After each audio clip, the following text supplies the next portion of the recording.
श्री राधे कृष्णा साथियों, मैं भी कृष्णा ज्ञान सहारा चैनल में आपका स्वागत करती हूँ। कैसे हैं आप? आपके अच्छे स्वास्थ्य और सुखद जीवन की मंगल कामना करती हूँ।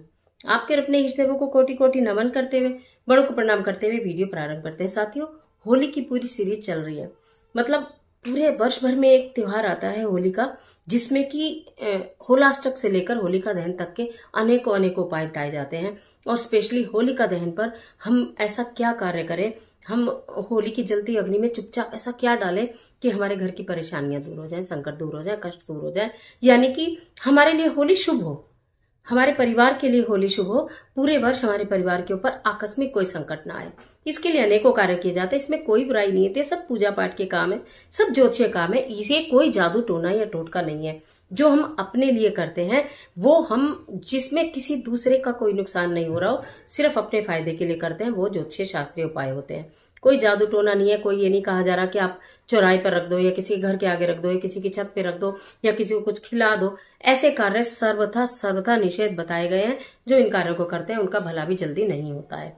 दूसरे का बुरा करने की नियत रखेंगे ना तो अपना अच्छा नहीं होता। कहते हैं ना, दूसरे के लिए कुआं खोदता है, पहले स्वयं गिरता है। तो इसलिए हम तो केवल प्रभु के चरणों में अपने लिए अर्जी लगाते हैं। बात कर रही हूँ होलिका दहन के समय चुपचाप जलती अग्नि में हम ऐसी क्या चीज डालें। बहुत सारी चीजें बताई जाती हैं, बहुत सारे ज्योतिषीय और शास्त्रीय उपाय हैं इस विषय में, और अनेकों हैं। होली दिवाली ऐसी तिथि होती है, देखो हम आपको बताएं, तो पूर्णिमा की तिथि, ऊपर से होली दिवाली की ऐसी तिथियां होती हैं, चाहे वो पूर्णिमा हो या अमावस्या हो, जिन पर किए गए जो उपाय होते हैं विशेष रूप से किए जाते हैं और उनके विशेष रूप से फल भी प्राप्त होते हैं। आज हम बात कर रहे हैं होलिका दहन की। होलिका दहन के समय आप लोग की जिनके यहाँ घर में, पहले ये बता दूं कि जिनके आसपास कहीं भी होलिका दहन होता है तो वो वहां पर जरूर जाना चाहिए। कुछ परिवारों में ऐसा होता है जहाँ स्त्रियां नहीं जाती हैं। जब नहीं जाती हैं तो नहीं जाती हैं। और अगर कुछ जगह ऐसा होता है कि कोई भी होलिका दहन है ही नहीं आसपास, तो चाहे आप वीडियो में देखें या कहीं देखें, लेकिन दर्शन जरूर करने चाहिए। भक्त प्रहलाद के लिए भगवान से प्रार्थना जरूर करनी चाहिए। इसके साथ साथ बात यह होती है कि कौन कौन होलिका दहन को नहीं देखेंगे। नव विवाहित स्त्रियां होलिका दहन को नहीं देखती हैं, गर्भवती स्त्रियां होलिका दहन को नहीं देखती हैं।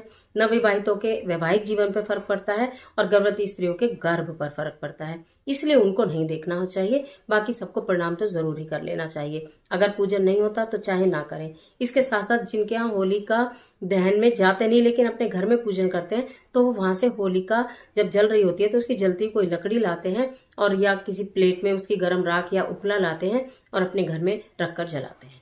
तो ये सारा प्रोसीजर। अब आपको अगर जा रहे हैं तो वहां जलती अग्नि में क्या क्या डालना है।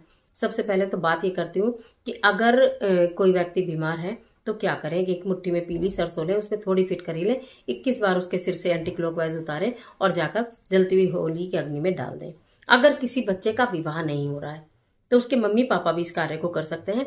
थोड़ी सी हवन सामग्री लेनी है, जो हम जिससे हवन करते हैं, उसमें थोड़ा सा घी मिलाकर मुट्ठी में चुपचाप लेकर जाइए और वहां जलती अग्नि में उस हवन सामग्री को, मुट्ठी को छोड़ दीजिए और फिर उसके बाद परिक्रमा लगाइए। आपके बच्चे का विवाह शीघ्र अतिशीघ्र हो जाएगा। अगर आपको बहुत अधिक धन की इच्छा है, यानी कि लक्ष्मी की कहीं कमी है, यानी कि बरकत नहीं है, यानी कि कर्जा बहुत है, धन का आगमन कम है, तो एक पान का पत्ता लीजिएगा सुंदर सा साबुत, उस पर 2 बताशे रखिएगा। दोनों बताशों में एक एक लौंग का जोड़ा घी में डुबो कर रखिएगा। उसके पश्चात उस पान का फोल्ड करके एक लौंग से उसको दबा दीजिएगा और वो मुट्ठी में दबा कर ले जाएगा और चुपचाप उस अग्नि में डाल दीजिएगा। आप ये देखेंगे कि माता लक्ष्मी की असीम कृपा आपके परिवार के ऊपर बरसनी प्रारंभ हो गई है। इसी के साथ साथ एक काम और कर सकते हैं कि यदि आपका पूरा ही, मतलब आपको लगता है कि हमारा पूरा परिवार ही खुशहाल रहे, सुखी रहे, संपन्न रहे, भगवान की कृपा पूरे वर्ष हमारे ऊपर बनी रहे, तो एक सूखा नारियल लीजिएगा। सूखा नारियल, तो सूखे नारियल को, एक ही नारियल लेना है, घर के प्रत्येक व्यक्ति के सर पे से 7-7 बार वार कर लीजिए और उसके बाद वो जलती हुई अग्नि में सूखा नारियल चुपचाप डाल आइए। जब आप ऐसा करते हैं तो आप अपने पूरे घर की बलाएं जो है वो खत्म कर देते हैं। पूरे घर की, पूरे परिवार की बलाएं खत्म हो जाती हैं। आज के दिन ऐसा भी किया जा सकता है कि काले कपड़े में थोड़े से काले तिल बांधकर आपने बच्चों की या बड़ों की पॉकेट में रख देने हैं। सारी नेगेटिविटी उसके अंदर आ जाएगी। शाम के समय वो आप जलती हुई अग्नि में चुपचाप मुट्ठी में बंद करके, 2 हो 4 हो जितने भी लोग हैं उनके, और उसमें आप जब परिक्रमा करते हैं वो डाल दीजिएगा। उसके बाद 7 बार परिक्रमा कर लीजिएगा। तो ये होलिका दहन के समय चुपचाप करने वाले कार्य हैं। अब यहाँ पर एक चीज और क्लियर कर दूं, अगर किसी बच्ची को पीरियड हो रहे हैं तो वो नहीं जाएगी वहां पर। उसके साथ साथ अगर सॉरी, अगर उसको कुछ करना है, मतलब घर में महिलाएं नहीं जाती हैं और उन्हें ये कार्य करने हैं, तो वो ये कार्य घर के पुरुष भी कर सकते हैं। आप करके दे दीजिए कि जलती अग्नि में चुपचाप डाल दीजिएगा, तो पुरुष डाल सकते हैं, लेकिन कर जरूर लीजिएगा।